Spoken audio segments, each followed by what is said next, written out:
Welcome again to Eye on the Tigers News. I'm Mason Foltz. And I'm Kennedy Lamb. On behalf of the staff, thanks for joining us for the news we've been following for you.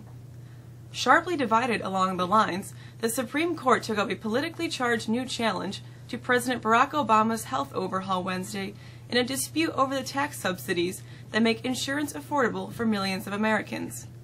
The outcome in what Justice Elena Kagan called, quote, this never-ending saga of Republican-led efforts to kill the Affordable Care Act appears to hinge on the votes of Chief Justice John Roberts, whose vote saved the law 3 years ago, and Justice Anthony Kennedy.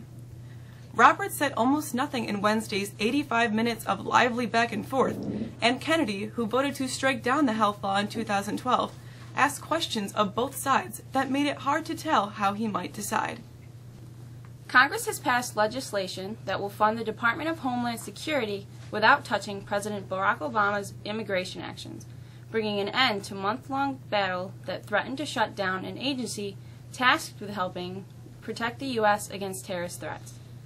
In a 257 to 167 vote, the House passed a clean Homeland Security funding bill on Tuesday without provisions that would curtail the President's executive orders on immigration. The Senate passed the legislation last week, and the President's signature is certain.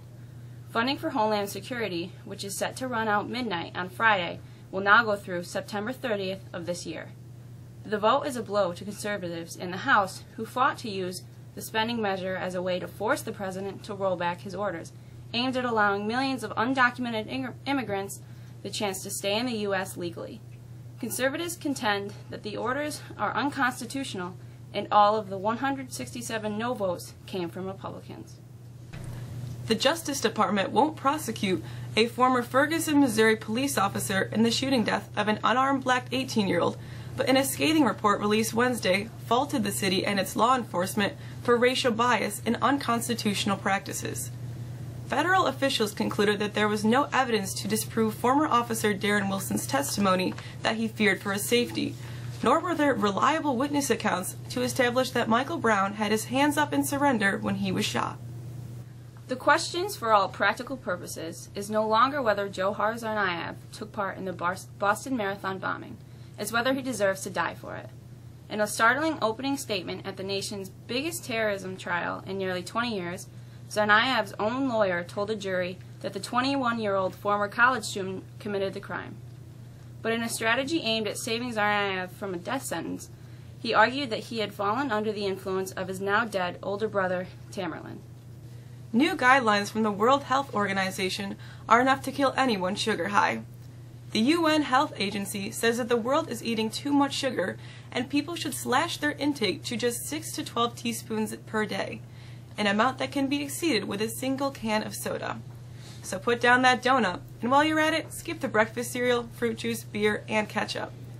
The guidelines released Wednesday finalized draft advice first released last year and are focused on the added sugars in processed foods, as well as those in honey, syrups, and fruit juice. The advice does not apply to naturally occurring sugars in fruit, vegetables, and milk, since those come with essential nutrients. Officials say a 13-year-old Ohio boy was suspended for bringing moonshine to school, and a science teacher who knew he was making the illegal alcohol was reprimanded for not reporting that the boy brought it to class. Superintendent Scott Mann tells the Dayton Daily News he thinks the teen wanted to show it to the teacher but didn't mean any harm. The teacher dumped it into a drain. With a look at a slightly warmer forecast, here's Shannon Corey.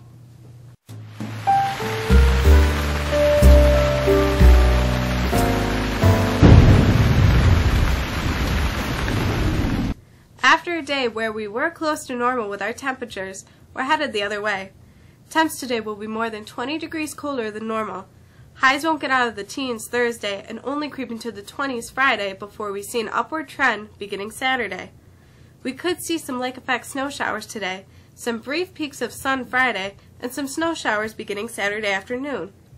Looking long range, temperatures will continue to moderate Sunday and Monday, and there are some signs of some brighter, warmer weather for the middle of next week. So maybe there are some real signs of spring coming. Let's hope so. That's our weather. I'm Shannon Corey. Mexico track athletes are heading to the state championships this weekend. With the details, here's Andrea Ross.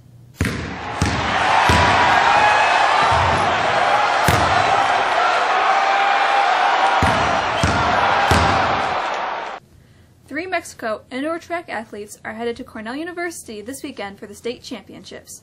Tori Talendro, Kyler Felton, and Justin Gardner all are advancing after their performances in last weekend's Section 3 meet. Felton will compete in the 55-meter dash, while Gardner and Talendro will compete in the high jump. Both Talendro and Gardner are excited for this last opportunity to jump. The mindset for me really this week was just getting there. I've worked so hard just to get there. Overall, I think there's only been 4 or 5 people in Mexico history that have cleared 6 foot. So that was a big accomplishment for me, and I really just wanted to get to state, so I'm just excited to go there and enjoy what's going on. Well, it's my last meet. It's all or nothing, really. It's my last time I'll ever be jumping competitively, so I just want to go out there and give it my all. Last weekend, Theo Powers became the second Mexico wrestler to earn a state title. At 113 pounds, Powers dominated the championship, climaxed by a quick pin in the finals. We spoke with Powers on Monday, but had a technical problem, and we were unable to show you his comments until today. Powers said that he was elated after the victory, considering all the hard work that went into getting a championship. I mean, after I won and I was walking around on the mat, I mean, it was just completely unreal. The feeling went through me, and the thought was just I did it. I'd accomplished one of the things I wanted to do since I was, just very, very young. Always looking up to guys that had done that. I mean, when you have a team that works as hard as we do, it's so good to see just everything pay off in the end, and it's great. I mean, that team title means a lot more to me than my individual title did. The Buffalo Bills have been busy this week trying to improve their roster. Just 2 days after acquiring running back LaShawn McCoy from the Eagles, the Minnesota Vikings and the Buffalo Bills agreed on a trade Wednesday that will send quarterback Matt Castle to the Bills next week and give the Vikings extra draft picks. The Bills are sending 2 undisclosed draft choices to the Vikings and getting 1 undisclosed pick, and the deal announced 6 days before NFL transactions can begin with the start of the new league year.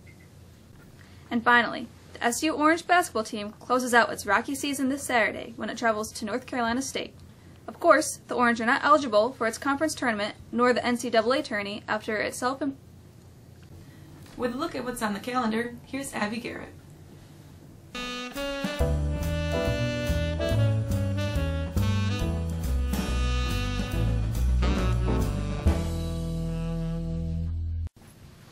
The big event on the calendar this weekend, of course, is the opening of Mexico's drama presentation of Aida.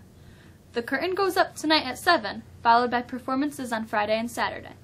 The show may be viewed live and then archived by going to our Ustream channel.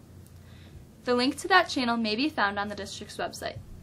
Actress Brianna Jesmore is excited to take the stage. Yeah, Elton John's take on this opera is phenomenal. Like the rock style to it, the ability to tap your foot. We have a lot of talented singers as well who can sing it. Juniors will be receiving a sheet in their English class to sign up to attend the National College Fair at OCC on March 12th. Over 200 colleges will be there.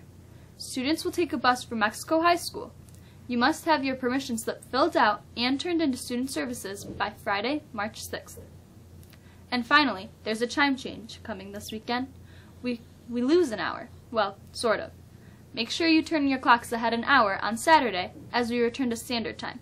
That means we'll travel to school in the dark, but the sun won't set until after 6:30. That's it for the calendar. I'm Abby Garrett. And finally, with a look at this day in history, here's Svenja.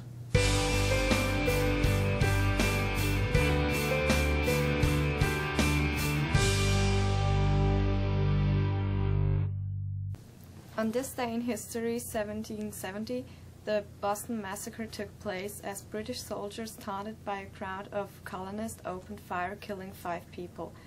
In 1933, Nazi Party won 44% of the vote in German parliamentary elections, enabling it to join with the nationalists to gain a small majority. In 1953, Soviet dictator Joseph Stalin died at age 73 after nearly 3 decades in power. And in 1982, Saturday Night Live star and comedian John Belushi was found dead of a drug overdose at age 33. Thanks again for joining us. For the staff of Eye on the Tigers News, I'm Aislinn Foltz. And I'm Kennedy Lamb. Have a great day.